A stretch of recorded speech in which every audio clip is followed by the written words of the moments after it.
Jen, you said you received Barrett. information from subject matter experts. Is that correct? Yes, Mr. Chair.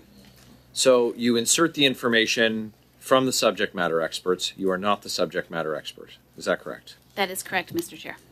So what do you So do? that means, respectfully, that on the $9 million condo, you are not the expert. That would be accurate, Mr. Chair. So you received information from the experts before you sent this email on June the 17th. Is that correct? Mr. Chair, as I mentioned in my opening remarks, in compiling the information for the June 17th email, It came from the experts. that came from our property branch, yes. So you just testified that you issued a correction to your email, and so the story that you've told today doesn't add up, just like the two emails that you've sent that don't add up. You're saying two contradictory things. That you only receive, that you only report the info that you receive, but on July 25th, you arrived at a conclusion on your own, absent the other information. So if the subject matter experts told you in June that, to use your words, that the head of mission providing the green light for the selection of the new residents, if that's what the experts told you, if you're just air traffic control and you just landed the information in the document, well, where did the new information come from? This is what doesn't make sense. Which subject matter expert told you on July 25th, the day after a standing committee of the House of Commons launched an investigation into this $9 million condo, which expert told you that Mr. Clark didn't have anything to do with it? Their name. Mr. Chair, as I mentioned in my opening remarks, the experts have already been stated. Mr. Robin Dubois, who is the Assistant Deputy Minister for Property, and his team. And just to clarify that the request for the chronology and the information that was provided in that quite fulsome email was requested. That request had been made. When? On what date? On what date was the request made for the chronology from the minister's office? Mr. Chair, as I mentioned in my opening remarks, following the initial information that was provided to the minister's office on June 17th, the Office of the Associate engaged with my colleagues in Property Branch and asked them to pull together the more fulsome explanation. Ma'am, what date did you get the request? Mr. Chair, I would have to go back. I don't have a date off the top of my head. Okay, we're going to need you to table it because it just seems. And do you agree to table that with the committee? Of course. Okay, so it seems incredible.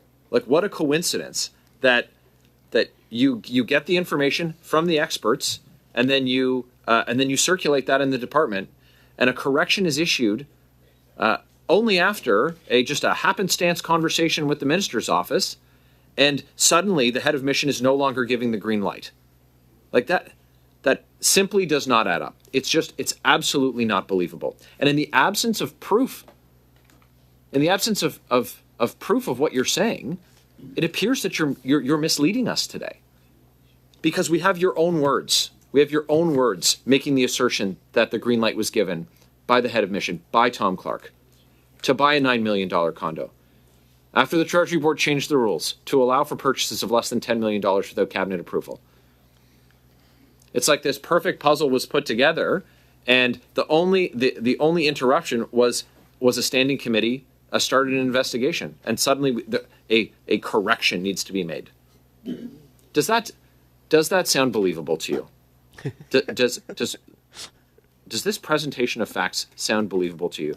What you say on June 17th is one thing, and then of your own volition, without any new information, at the end of July, you say the complete opposite. You assert the complete opposite without evidence that what you're asserting is true.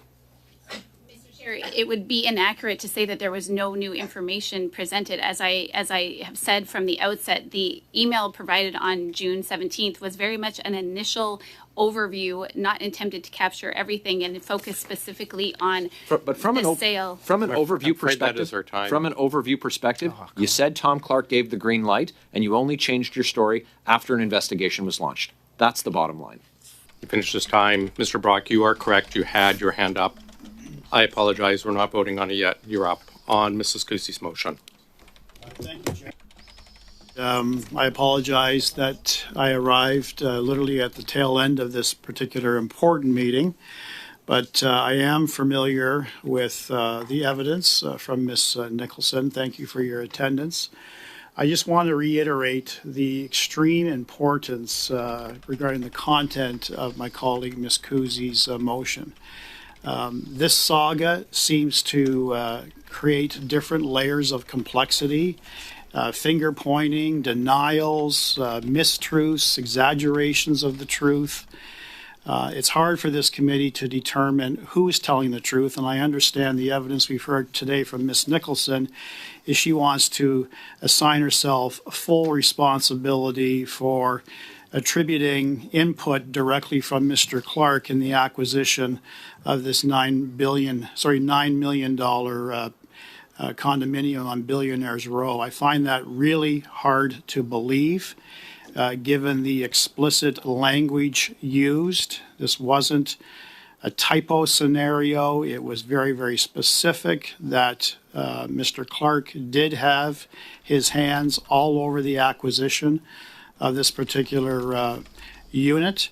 And the evidence that we have heard so far in this particular committee seems to lead credence to his involvement. I remark and recall just how ridiculous Mr. Clark's statement was, to the effect that when he was invited for the first time to tour this condominium with a real estate agent, he had the audacity to challenge me and suggest to this committee that he walked in with the real estate agent who listed it and sold it to the government of Canada, and not a word was spoken. The two of them walked around aimlessly, not pointing out features, not communicating with each other, simply observing. That is absolutely ridiculous in the extreme. For someone to tour a property and not being guided by an agent, it only leads credence to the fact that Mr. Clark had previous knowledge about this unit, had input with respect to the acquisition of this unit. So we need to hear from further individuals to shed truth on what really transpired. I understand that the minister is about to appear to answer to these questions. I read recently in the press that her office is denying that they were even made aware that this condominium was located on Billionaires Row. Again, I find that extremely hard to believe. The minister has a penchant for basically denying anything that seems to be controversial in her portfolio, which begs the question as to who really is telling the truth.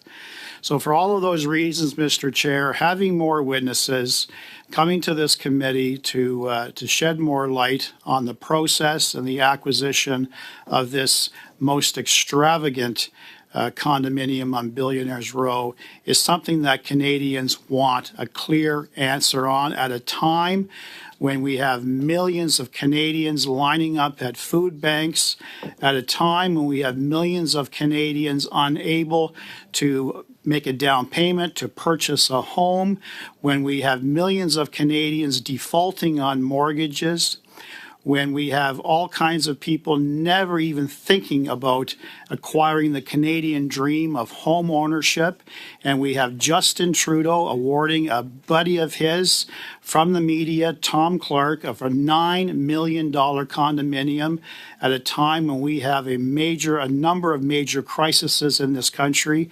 Canadians are fed up. They want this committee to get to the truth, and that's exactly what we plan on doing. So I'll be supporting my colleague's motion. Thank you. Thank you. Now we can go to Mrs. Atwin, and then we have Mr. Sousa. Well, thank you very much. I first just want to mention that, with regards to process, that I think it's taking advantage of Ms. Vignola's goodwill for us